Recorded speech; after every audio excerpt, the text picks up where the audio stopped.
दोस्तों, ज़िंदगी में मंजिल पाने के लिए हमेशा पहला कदम सबसे मुश्किल लगता है, लेकिन वही कदम हमारी दिशा तय करता है। क्या आपने कभी सोचा है कि अकाउंटिंग में सबसे पहला कदम क्या होता है? ज़्यादातर स्टूडेंट्स यहीं गलती कर देते हैं। वो शुरुआत को हल्के में लेते हैं और फिर पूरी अकाउंटिंग उन्हें एक उलझा हुआ सफ़र लगती है। लेकिन अगर आप फाइनेंशियल ट्रांजैक्शन को सही से समझ जाएं तो अकाउंटिंग आपका इम्तिहान नहीं, आपका सफ़र बन जाएगा, जहां हर एंट्री एक कहानी कहती है और हर खाता एक मकसद रखता है। चलिए आज इस सफ़र की शुरुआत वहीं से करते हैं जहां से अकाउंटिंग ज़िंदा होती है, फाइनेंशियल ट्रांजैक्शन से। इस वीडियो में मैं आपको ऐसे ट्रांजैक्शन के बारे में बताने जा रहा हूं जो दिखाई नहीं देते लेकिन अकाउंटिंग को अंदर से हिला देते हैं। अगर आप अकाउंटिंग के योद्धा बनना चाहते हो तो इस छुपे हुए ट्रांजैक्शन को समझना सीखो। दोस्तों, अकाउंटिंग कोई किताबों का बोझ नहीं, ये हमारी ज़िंदगी का आईना है। हर दिन हम कई काम करते हैं, दुकान से सामान लेना, चाय वाले को पैसे देना, दोस्तों को उधार देना, ये सब फाइनेंशियल ट्रांजैक्शन ही हैं। लेकिन अगर हम इस पहले कदम को नहीं समझते तो पूरी अकाउंटिंग हमें एक जाड़ जैसी लगती है। आज हम इसी शुरुआत की धुंध को साफ करेंगे। क्या आपको आज तक समझ नहीं आया कि फाइनेंशियल ट्रांजैक्शन असल में होता क्या है? क्यों 90% बच्चे अकाउंटिंग में पहली सीढ़ी पर ही फेल हो जाते हैं? कब समझना चाहिए कि ट्रांजैक्शन पढ़ाई की शुरुआत में या बाद में? कहां से बनता है स्ट्रॉन्ग फाउंडेशन? कौन होता है असली टॉपर जो रटता नहीं समझता है? कैसे एक चाय का पैकेट भी अकाउंटिंग में ट्रांजैक्शन बढ़ जाता है? क्या आपको आज तक समझ नहीं आया कि फाइनेंशियल ट्रांजैक्शन असल में होता क्या है? फाइनेंशियल ट्रांजैक्शन ये सिर्फ पैसे का लेन देन नहीं है, ये वो पल है जब बिजनेस की धड़कन चलती है। ये वो हरकत है जो अकाउंटिंग को जिंदा बनाती है। जब कोई सामान खरीदा जाता है, जब सेल होती है, जब उधार लिया जाता है, जब हर बार कुछ दर्ज होता है, सिर्फ कैश नहीं, कहानी भी। बहुत सारे बच्चे अकाउंटिंग की शुरुआत तो करते हैं, लेकिन जब पूछा जाए ट्रांजैक्शन क्या होता है तो जवाब होता है सर लेन देन होता है। लेकिन ये तो बस एक लाइन है। असल में फाइनेंशियल ट्रांजैक्शन वो हर घटना है जिसका पैसे से लेना देना है और जिसका असर आपकी दुकान, कंपनी या फर्म के पैसों की स्थिति पर पड़ता है। जैसे कि आपने किसी से माल खरीदा, ये ट्रांजैक्शन हुई। ग्राहक ने उधार लिया, ये ट्रांजैक्शन हुई। आपने अपनी दुकान से घर के लिए चाय का पैकेट निकाला, ये ट्रांजैक्शन हुई। यानी जो पैसा सामान या वैल्यू को बदल दे वो ट्रांजैक्शन है। क्यों 90% बच्चे अकाउंटिंग में पहली सीढ़ी पर ही फेल हो जाते हैं? अगर आप शुरुआत ही नहीं समझते तो आप पूरे सिस्टम को गड़बड़ा देते हैं। एक बिल्डिंग की नींव अगर कमज़ोर हो तो ऊपर का महल कभी नहीं टिकता। और यही कारण है कि फाइनेंशियल ट्रांजैक्शन को समझना आपको अकाउंटिंग का योद्धा बनाता है, नहीं तो आप हर सवाल में हार मानते रहेंगे।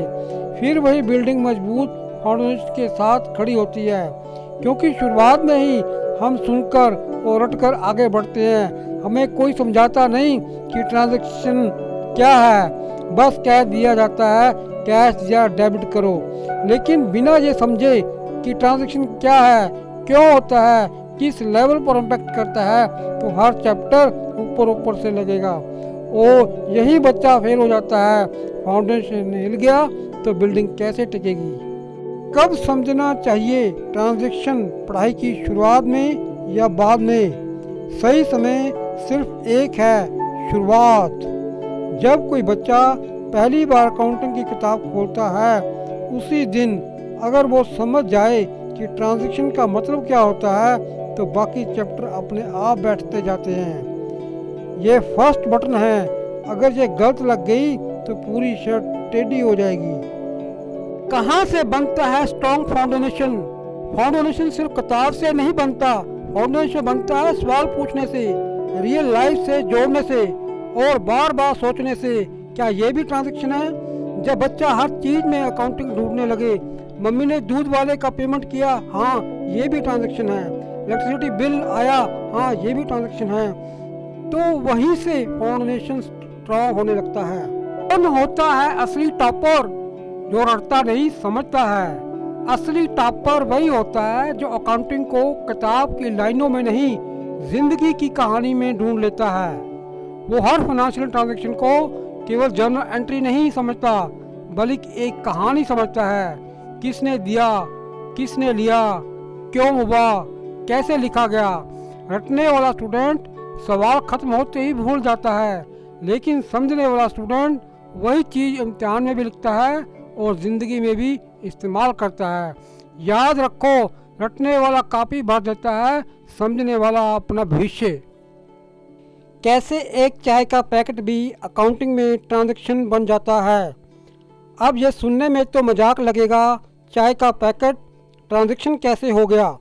लेकिन अगर वो चाय आपकी दुकान का माल था और आपने उसे ले जाकर पी लिया, तो दुकान की गुड्स कम हुई और पर्सनल ड्राइंग्स हो गई। यहाँ कैश नहीं गया, लेकिन वैल्यू कम हो गई, मतलब ट्रांजैक्शन हुआ। और यही हिडन ट्रांजैक्शन होते हैं जो बच्चों को अकाउंटिंग में कंफ्यूज कर देते हैं। इसके अलावा और भी ट्रांजैक्शन हैं जिसकी मैं एक्सप्लेन करने जा रहा हूँ। Number 1, goods given as free samples.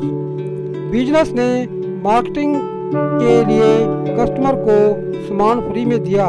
यहाँ कोई कैश नहीं आ रहा, लेकिन परचेज स्टॉक कम होगा और एक्सपेंसेस बनेगा। Number 2, goods distributed as charity और डोनेशंस। किसी मंदिर, एनजीओ या स्कूल को बिजनेस ने गुड्स डोनेट किए, यानी कि दान किए।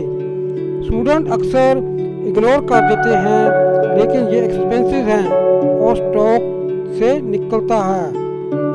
Number 3, owner using business assets for personal use. जैसे बिजनेस की कार ऑनर ने प्राइवेट टूर पर यूज कर ली, यानी कि पर्सनल यूज कर ली।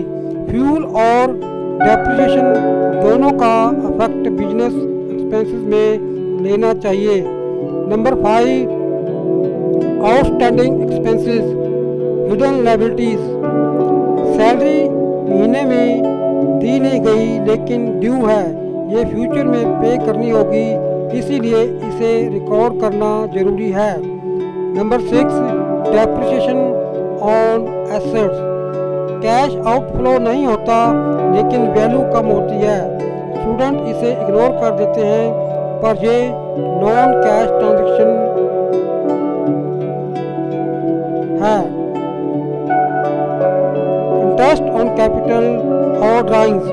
ऑनर ने कैपिटल लगाया, उस पर इंटरेस्ट देना है, या फिर ड्राइंग्स की वजह से इंटरेस्ट चार्ज करना है। कैश मूवमेंट नहीं होता, लेकिन अकाउंट्स में एडजस्टमेंट जरूरी है। यदि इस वीडियो से आपको कुछ सीखने को मिला तो मेरे चैनल को सपोर्ट कीजिए।